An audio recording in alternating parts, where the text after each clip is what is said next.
Availability of healthy food, food prices, and access to supermarkets are some of the things people consider when grocery shopping. People who are unable to access these things due to distance, affordability, or supermarket availability would be considered residents of a food desert. With increasing global urbanization and environmental threats, ensuring food security for residents within low socioeconomic cities is a critical challenge. In most urban cities, there are no grocery stores. Instead, they have smaller convenience stores that tend to sell more processed foods with poor nutritional values compared to fresh meats, fruits, and vegetables.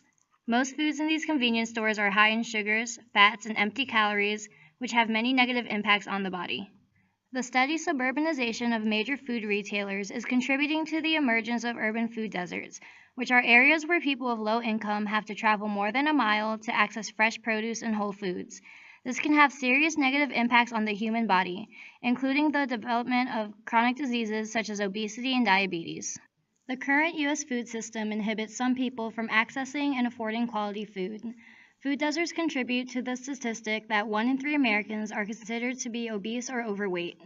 Other chronic diseases have been associated with low consumption of vegetables and fruits in conjunction with high sugar and high fat diets. In 2 different surveys taken in 2013, one focusing on the obesity rate across America and the other focusing on families with no car or supermarket within a mile of their home, the darker colors indicate a higher number of people that are either obese or live in a food desert. As you can see, many areas where people are in a food desert are also areas that have higher rates of obesity. In food desert areas, convenience stores and fast food restaurants may be the only source of food. These foods are typically more processed and contain additives like high fructose corn syrup and MSG. Not only are processed foods calorie dense, but they are also very addictive. This is because useless calories have addictive qualities that make the body want more.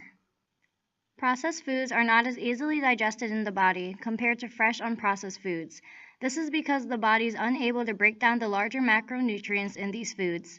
Diets lacking essential nutrients such as omega-3 may lead to chemical imbalances of serotonin that may possibly lead to mood disorders. Unfortunately, in low-income areas, people might also be unable to afford healthy food. A family-sized bag of chips for $3 may be perceived to last longer than a dozen apples for the same price. Some people living in food deserts have reported that it takes them 3 hours to get to the nearest grocery store and back. Due to having to use public transportation, they may also be limited to the amount of groceries they are able to transport. Several green solutions to providing nutritional food at low or no cost to those in food deserts. These solutions include urban farming, pop-up food markets, and food pickup stations at places such as churches or libraries for produce that people have ordered. Urban farming is the process of growing and distributing food and other products through plant cultivation and animal husbandry within city limits. Urban farms require volunteers and gardening resources. There are many forms of urban agriculture, including community gardens, food production at public schools or in vacant lots, and rooftop gardens. Some advantages of urban farming include better access to nutritious foods, more stable food sources, creating jobs in the city, and environmental restoration and remediation, which all lead to healthier individuals and communities. Another solution to food disparities are pop-up shops and farmers markets, which are stands or stores that may be available in a neighborhood anywhere from 1 day to 3 months. A major benefit of pop-up markets is its lower prices. This is especially important in low-income cities that may not have access or the financial ability to purchase fresh produce in stores. Food pickup stations are another eco-friendly solution to food deserts.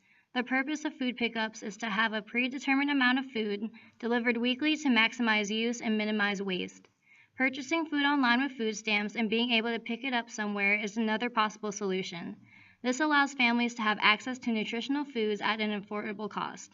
Baltimore Market in Baltimore, Maryland is an organization that utilizes food pickup stations, farmers markets, and urban farming. States and local communities can also help to find solutions to food deserts by changing policies and working with community residents. First Lady Michelle Obama discussed the importance of eliminating food deserts in America in her Let's Move campaign. Our goal is ambitious. It's to eliminate food deserts in America completely in 7 years. Tackling the issue of accessibility and affordability is key to achieving the overall goal of solving childhood obesity in this generation.